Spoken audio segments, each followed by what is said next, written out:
it can begin to expand outwards. You soon become a four-celled organism in the form of a tetrahedron. Soon after that, you become a star tetrahedron, which is the egg of life form we discussed in Lesson 6.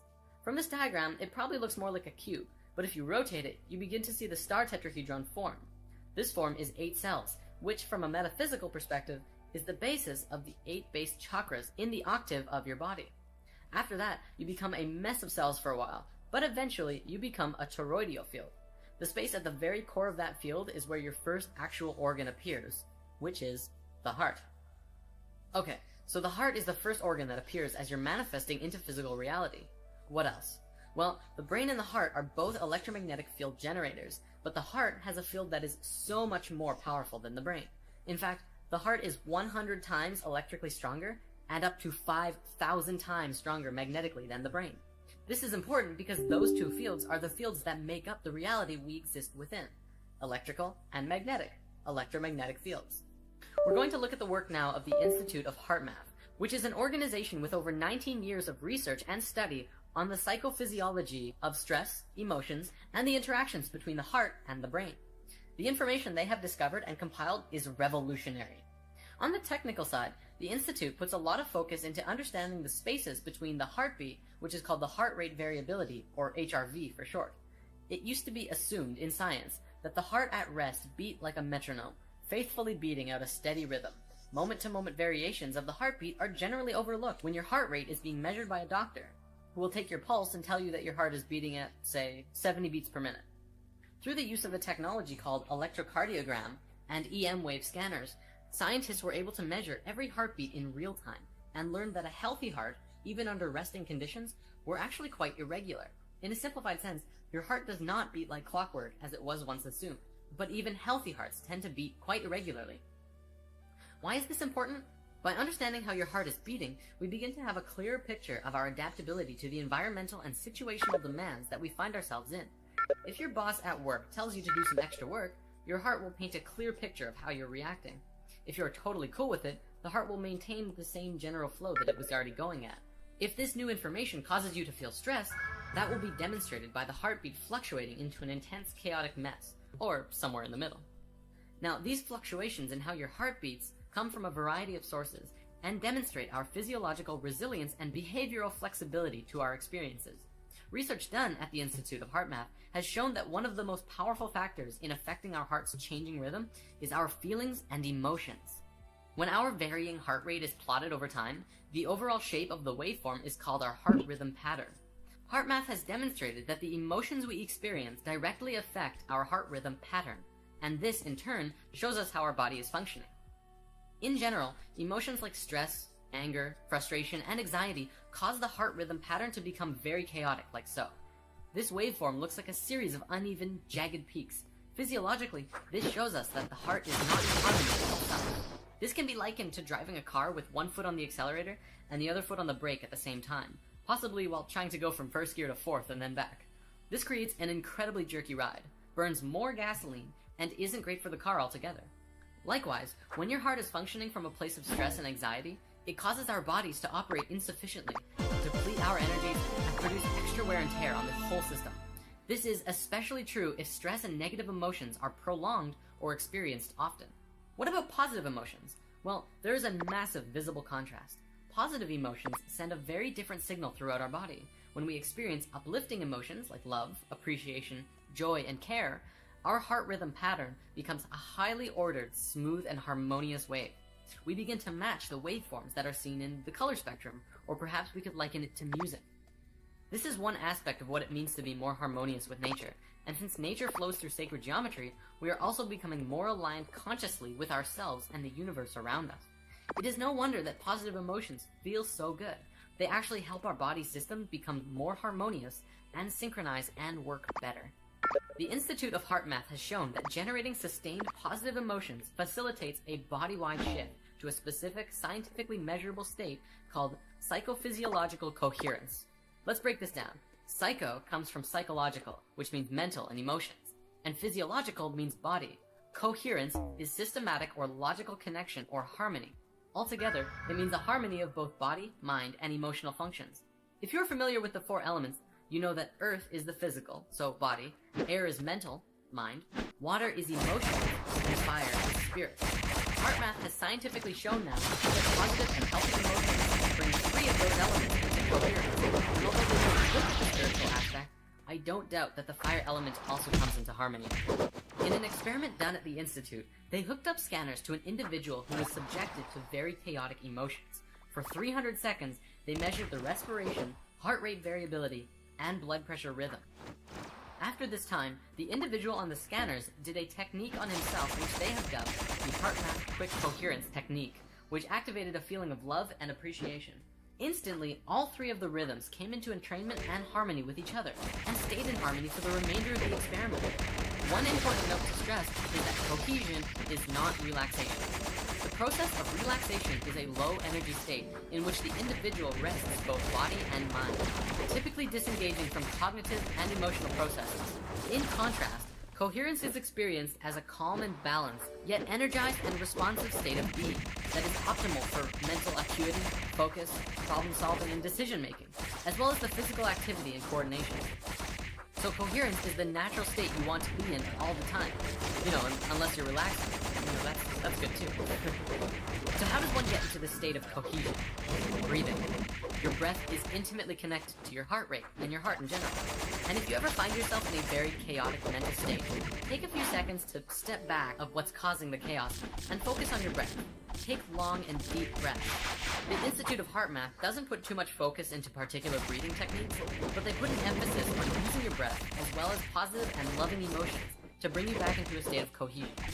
They say that it's not super necessary to put focus on your breath all the time, but it is very helpful to bring yourself out of chaos and back into alignment.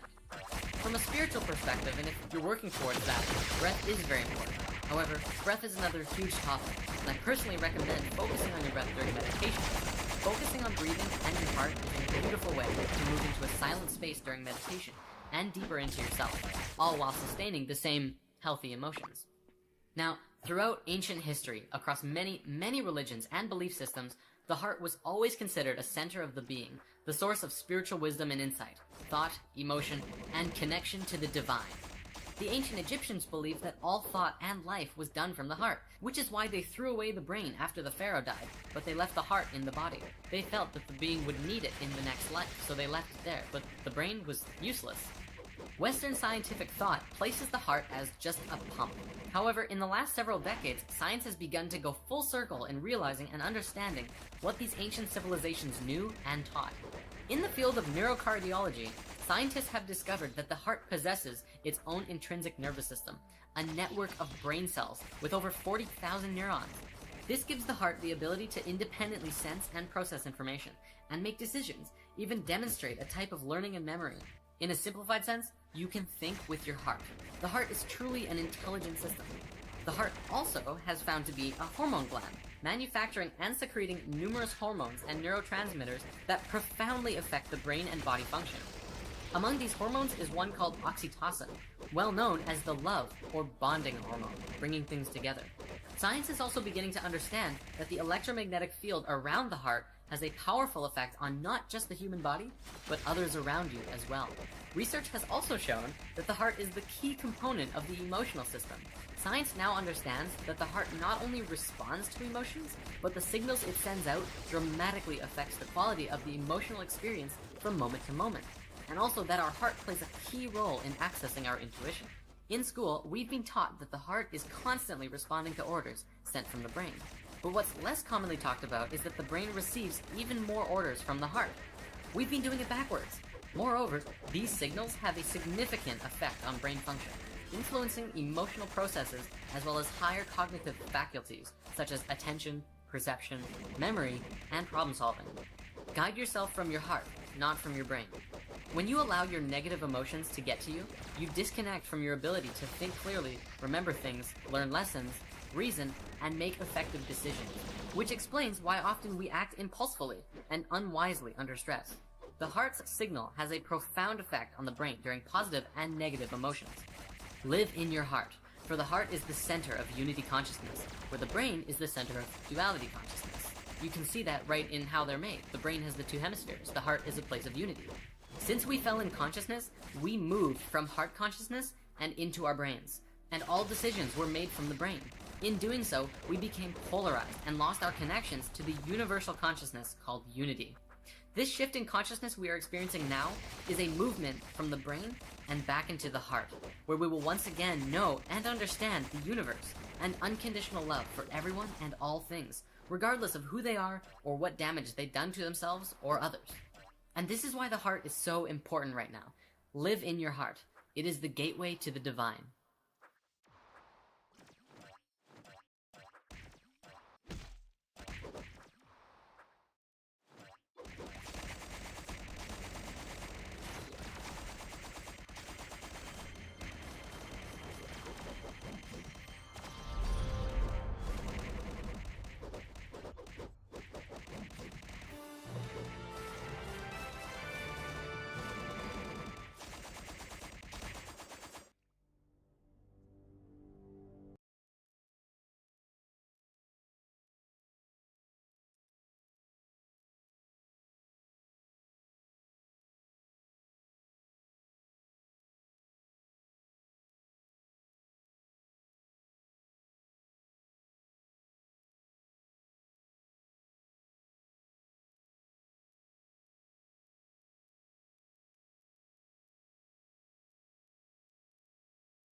Hello, I am the real-life fake wizard.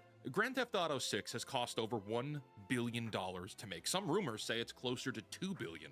The game has been delayed 3 times. First fall 2025, then May 2026, and now the upcoming release date is still supposed to be November 19th, 2026. Take-Two's stock dropped 10% after the last delay. A $3 billion market cap gone overnight. And as rumors swirl of the possibility of another delay, I just want to say to Rockstar, bros, take as much time as you need, okay? But when you do release the game, don't charge $70. Don't charge $80. I want you to go big, baby. Go for the gold.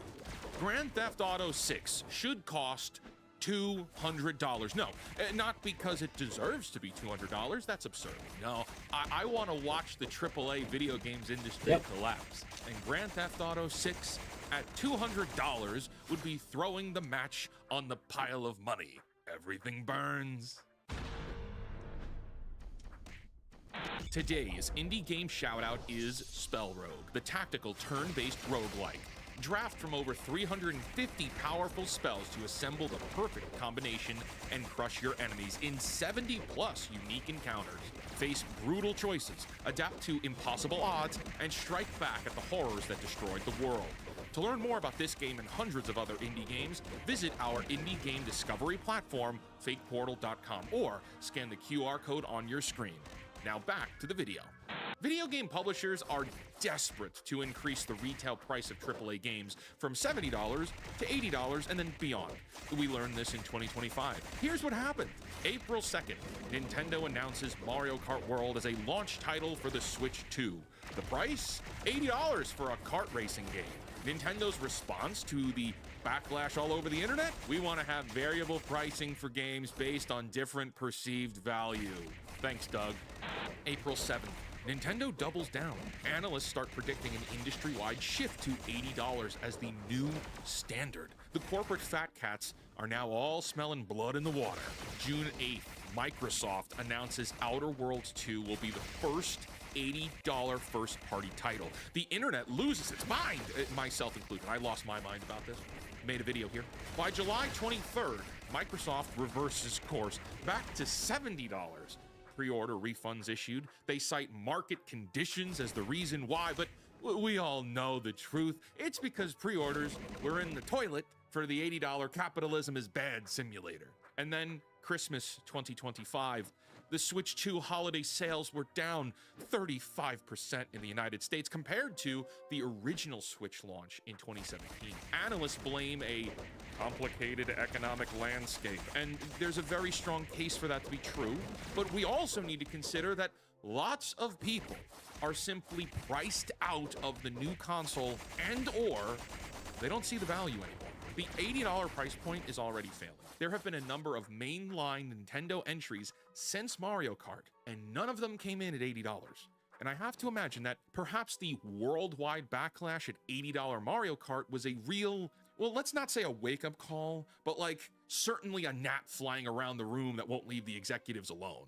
And that's a wonderful bridge to bring us back to Grand Theft Auto 6, which has long been debated for having a premium purchase price. Grand Theft Auto 6 has been in development since 2014. Principal production started in 2020 after Red Dead Redemption 2 shipped. Over 1,000 developers have worked on this game. Advanced AI, procedural generations, a Vice City remake with ambitions that make the original look like a student project. The leaks, which Rockstar has now validated by firing the people responsible, reveals 700 enterable buildings. GTA 5 had maybe 100. There's a relationship mechanic between the two protagonists. 6-star wanted levels with coordinated police AI tactics. That's a lot. But here's the problem. GTA 5 cost $265 million to produce. It launched at $60. It has sold over 200 million copies. It has generated over $8 billion in revenue. That's $8 billion with a B. GTA 6 costs somewhere between $1 and $2 billion to produce. The break-even point at $80 is roughly 12 to 25 million units sold, depending on whose numbers you trust. At $200, you need maybe 5 to 10 million. The math works here on paper, but GTA 5 did not make $8 billion because it was priced to break even. It made $8 billion because it was priced for volume, $60, accessible to everyone. The kind of game you buy because everyone is talking about it and you don't want to miss out being a degenerate with your friends. That's why a game like that succeeds. What happens then when that game costs $200? Insider Tom Henderson is predicting $80 for the standard edition and $100 for the deluxe edition. No early access, just some cosmetic garbage. A former Rockstar developer thinks they'll go $70 to avoid the greed perception. I hope they're all wrong. Go as high as you can. I said $200 before, but man, take it to $500. Rockstar should charge as much money as possible. Not because it's good for consumers. It's not. It's actually terrible for consumers. But because the only way this industry is going to learn is through complete failure. And Grand Theft Auto 6 overcharging is the fastest path to that failure. Here's what people aren't talking about enough. The video game market is already cracking. Console sales hit a 30-year low in 2025. 30 years. We haven't seen numbers this bad since the original PlayStation was new, and back then, these numbers certainly weren't considered bad numbers. 9,000 layoffs in 2025, down from 15,000 in 2024, but still catastrophic. Analysts are predicting another 7,500 this year. Concord, Sony's $200 million hero shooter, lasted 2 weeks before they shut the servers down and closed the studio. 2 weeks, $200 million gone. You have better odds in the casino. Gamers are already skipping $80 games. The data is showing it. Indies are surging, used game sales are up, people are waiting for discounts, retro is having a renaissance, the patience of the market has worn thin. We're done. Most gamers are just done with this crap. And into this environment, you're gonna drop Grand Theft Auto 6? Now, I know some of you in the comments are going to say, Wizard, you're insane. You want this game to fail? You want developers to lose their jobs? You are rooting for destruction. And to that, I would say, yes. Well, kind of. Let me explain why. The video game industry has been extracting value from consumers for over a decade now. Season passes, battle passes, loot boxes, day one DLC, microtransactions, and $70 single-player games, live service garbage, games launching broken and being fixed maybe 6 months later if we're lucky, and now they want $80. Well, soon they'll want 100, then 150, then 200. There is no ceiling, ain't that right, Doug? There is no point where they say, okay, we've had enough. Corporations don't work that way. Shareholders don't work that way. The only thing that stops them is us, buyers, saying no, closing our wallets. But here's the thing. We've been saying no in small ways for years. It's not working at the scale that it needs to, because they just pivot. They make adjustments. They find new ways to monetize. They just lay off developers and keep executive bonuses intact with the golden parachutes. No, what we need is absolute catastrophe. What we need is a company so confident in their product that they overprice it into oblivion. What we need is the biggest game of the decade, the game everyone is waiting for, the game that's supposedly there to save Take-Two, the game that 3 publishers delayed their own releases to avoid competing with. We need that game to faceplant so spectacularly that it resets the entire market. Grand Theft Auto 6 at $200 could be that catastrophe. Let's run the numbers. GTA 6 is projected to sell 40 million units in year 1 at $80. That's $3.2 billion in revenue. A massive success. Take-Two stock price will go to $300 a share. Maybe. I'm not an analyst. I'm a fake wizard. But everyone's happy. At $200, you price out the casual audience. The people who bought GTA 5 because their friends were playing it. The teenagers who had to save up. The adults on tight budgets who can justify 60 or 70, but they definitely can't justify 200. GTA Online, which generated most of GTA 5's revenue, runs on volume. Millions of players spending small amounts of money over time. Shark cards, cosmetics. That model collapses if your install base is a fraction of what it should be. If GTA 6 sells 15 to 20 million at 200 instead of 40 million at 80, the math changes. Revenue drops. Online engagement craters. The live service model that Take-Two is banking on to drive recurring revenue for the next decade fails. And Take-Two, which has tied its entire corporate future to this one game, will implode. The stock crashes 30, 50% maybe. There'll be layoffs, project cancellations, maybe even an acquisition. Embracer-style fire sale of assets. And this won't just hit Take-Two. It will also hit Sony big time, who is banking on lots of people buying PS5s to play Grand Theft Auto 6. And every other publisher in the industry watches and learns and realizes maybe, just maybe, they can't charge whatever they want. And this isn't fantasy. We've seen this before. Cyberpunk 2077, it's a $316 million budget. It launched broken.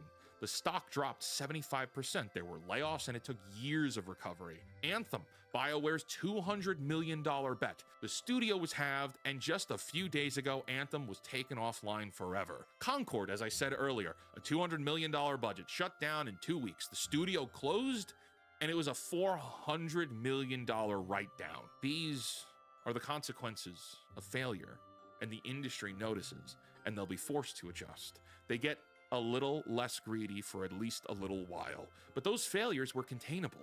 Those companies overall survived. Those weren't the biggest games in the world. Grand Theft Auto 6 is different.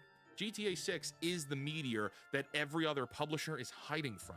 Take-Two's entire future is riding on this. If the meteor hits and the dinosaurs die, that's a different lesson. That's an extinction level lesson. Here's what I think happens if Grand Theft Auto 6 at $200 fails. First, the $80 experiment dies a bloody death. Microsoft has already walked it back. Nintendo will be forced to walk it back.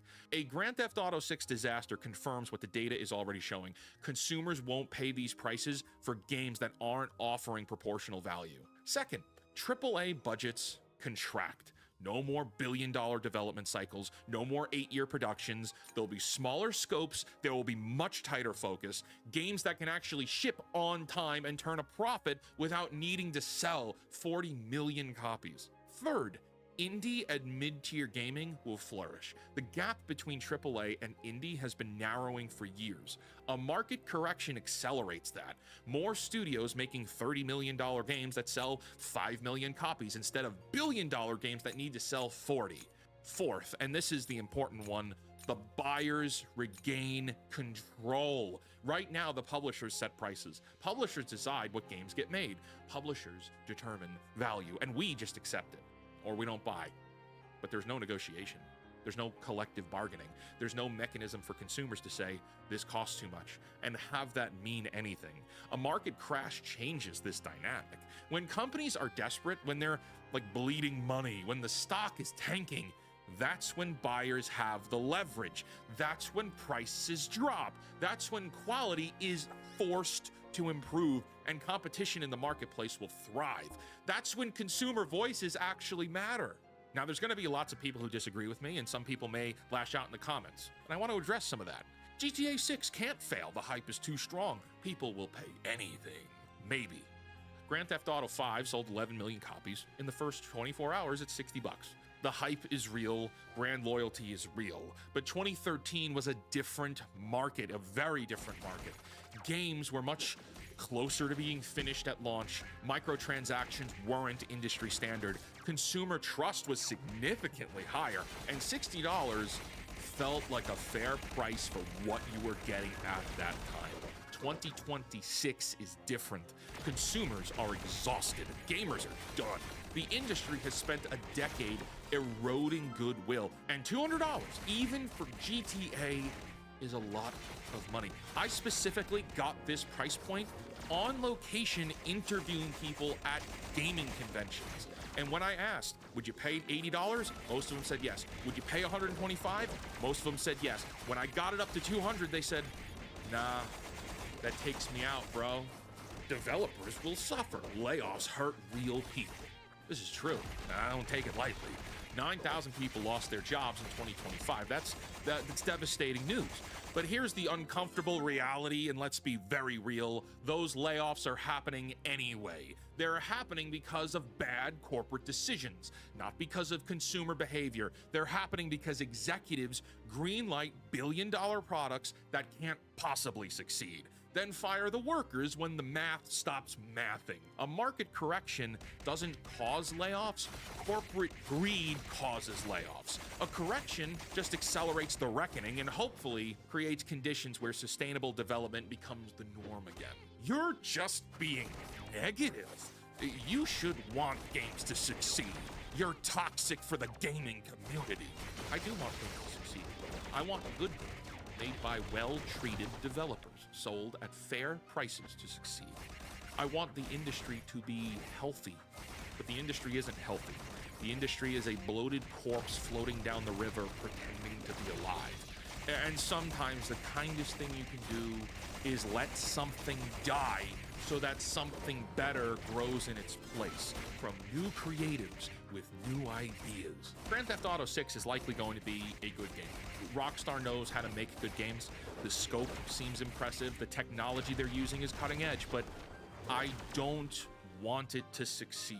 Not at $80, not at $100, and not at $200. If this game was to be priced so high, the market is forced to reject it because they're priced out, we would see radical change in gaming. I want Take-Two to blow its back out trying to squeeze every possible dollar from consumers. I want the meteor to hit, because the only way this industry learns is gonna be through catastrophe, and we are long overdue for a correction.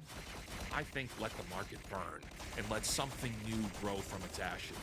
Until next time, create, innovate, inspire, and for the love of God, cancel Disney Plus.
Back to it, boys.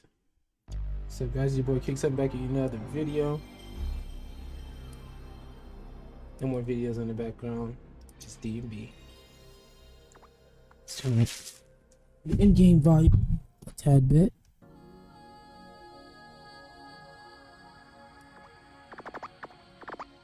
About 15 should do.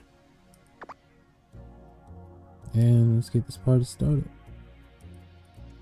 Realsies this time is.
Kind of need to get the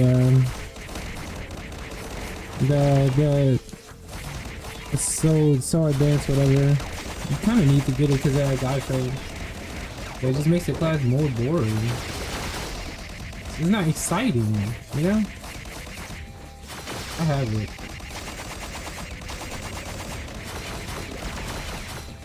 It's a strong class though. Low HP. And yeah, I heard what you said about my armor, but that's not a good excuse. Ace Fox. This class died when they decided to give it actual skills instead of its normal BEV.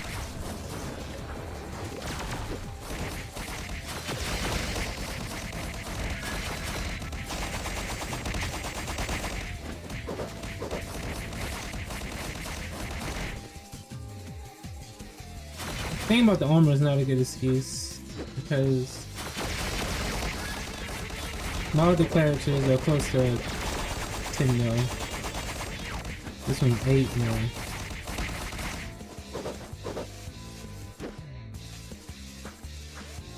Even if I get that HP thing I'm missing, it's gonna be 8 mil.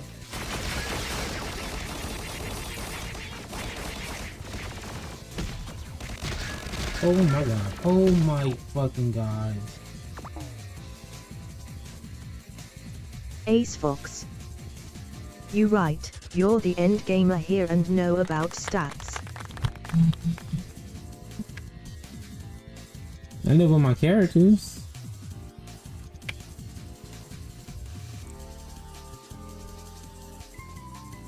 Am I wrong?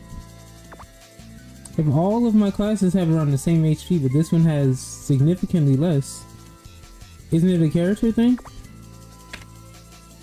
Doesn't it mean that this class has the lowest HP of my characters? It doesn't matter which armor I'm wearing. Even if I put on that extra armor, if I share it throughout my classes, it's still gonna have the lowest HP?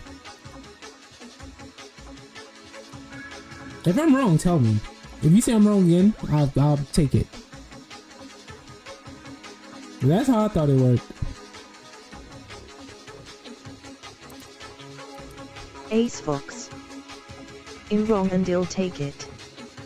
Are you being serious or are you being sarcastic? Because I'm trying to learn.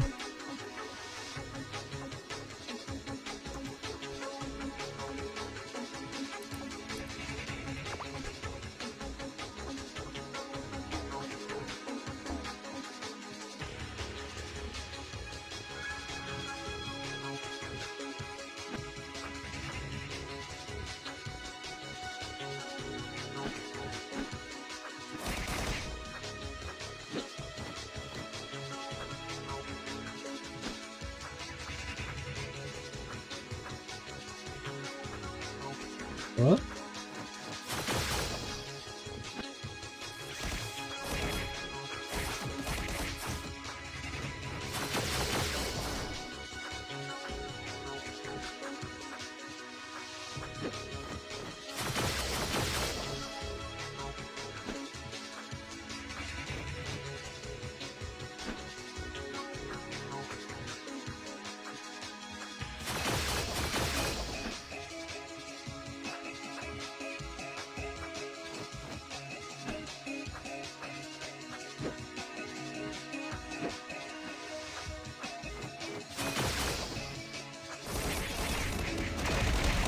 Ace?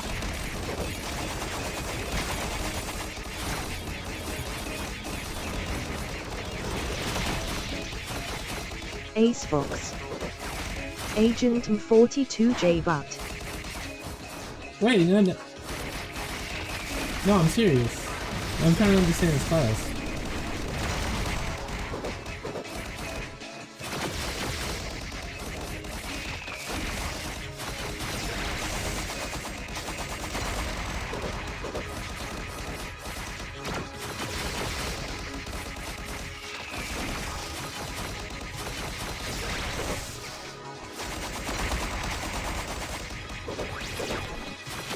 Now look, as two Latel scholars, we should be able to debate the game. And if you do it with Tenshiro, you should be able to do it with me. Like a simple debate. I don't mind being wrong.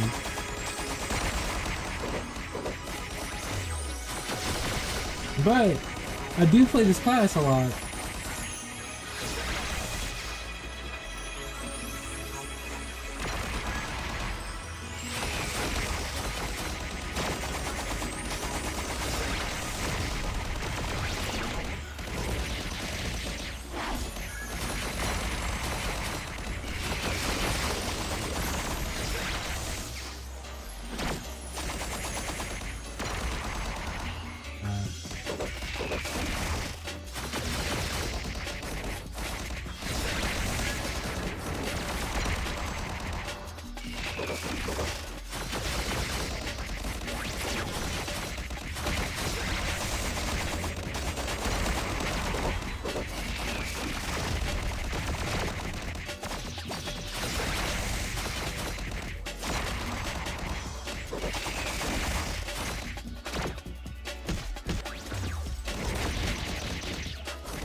Let me look at the skill tree again. Maybe, I don't know. Maybe they do have the same HP as the other classes. I'm just missing it.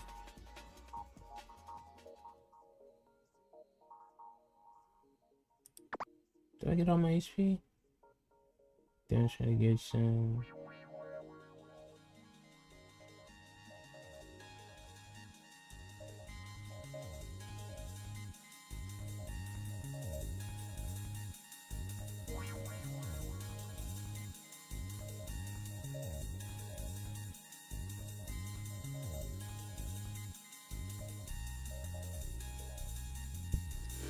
Yeah, I'm gonna keep it real with you, bro. Like, I don't understand.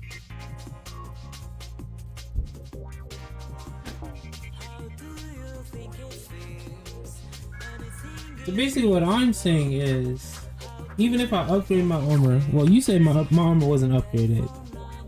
So let's make sure. So it doesn't have that last bit of armor. Like, it doesn't have that last tier.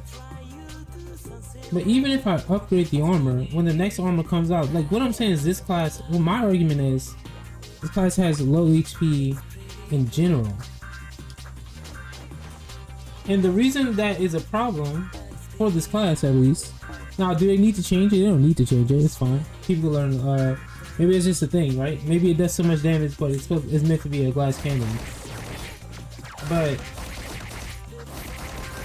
the reason it's a problem for this class is because while I'm trying to run and get in position, I get stopped. I get stopped more than any other class that I played. So it offsets things. And if I had that, you know, that close to 10 mil, oh, also my blocks, right? But if I had that close to 10 mil HP, I'd be able to do more, I feel. That's my argument.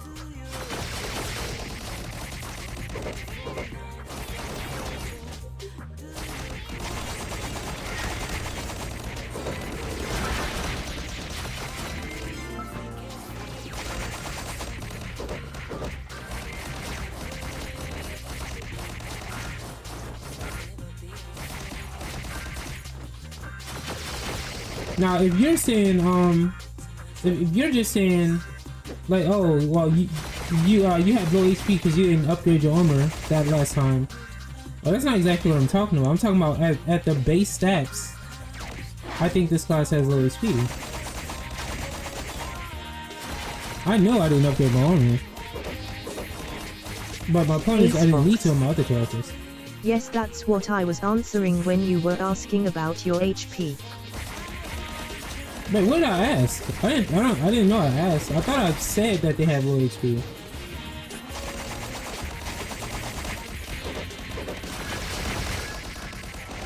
I don't remember. I don't remember asking. No, I probably did. Ace Fox. You just said I need more HP. Yeah, the class needs more HP.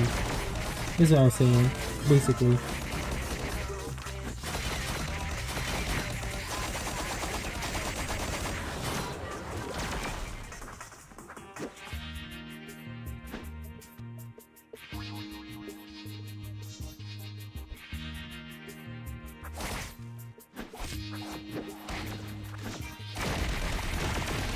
So while upgrading will help me, yes.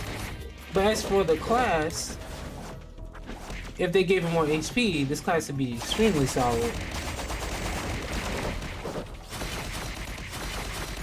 But they don't have to. I understand it being overpowered or whatever. Oh, they think it's overpowered. Ace Fox. Upgrading will help you in general. As for your enchants on your pieces, I don't know. Yes, alright, so again, I know upgrading is going to help. Enchanting is going to help. All of that will help. But at the base, I think this class has low HP is what I'm saying. And I think it's on purpose. To balance it out. I'm not complaining because it might be a smart balance thing. But if it did have more HP, boy, you'd be able to do a lot more in this class.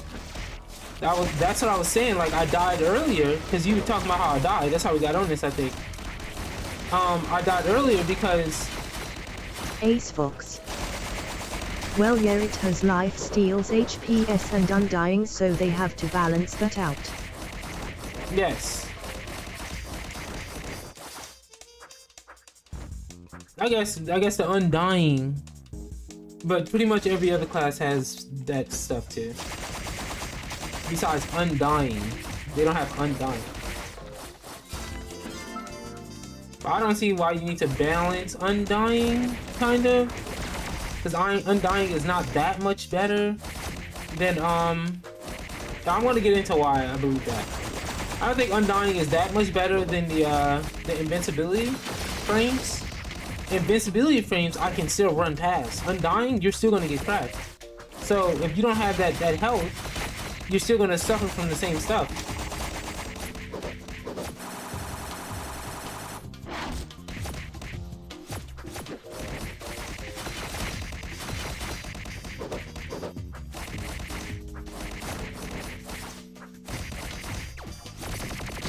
I can't believe you thought I was saying armor wouldn't help me.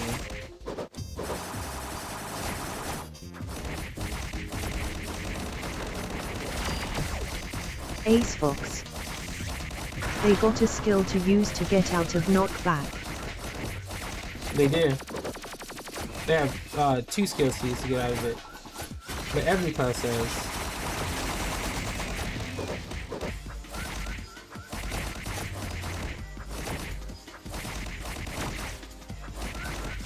This is such a bad boss killing class.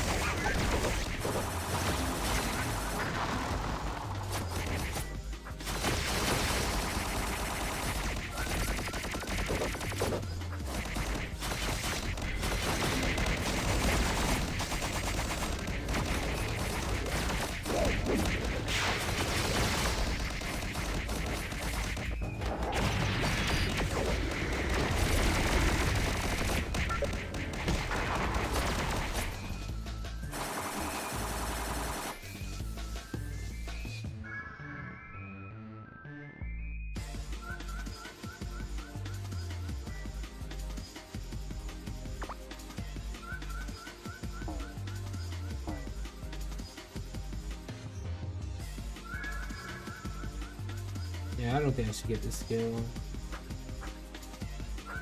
I'll just go without the iframes. I tried it. It's not for me. These cooldowns are not for me.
Boss fights take way too long. I need more combat car as well.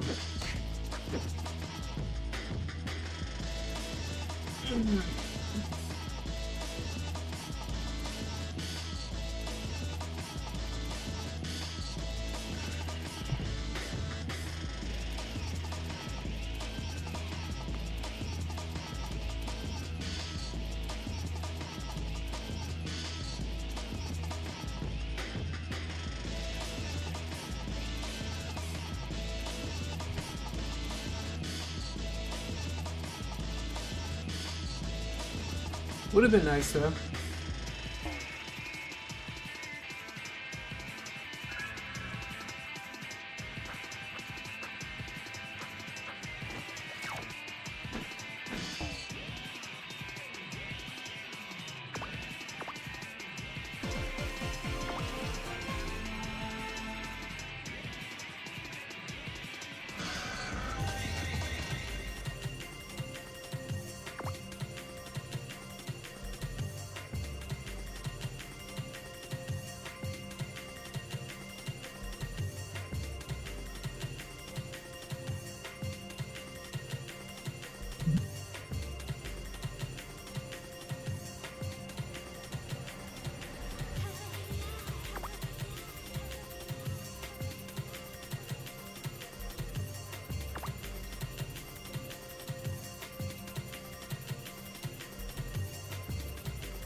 Frivolous Businesswoman 0.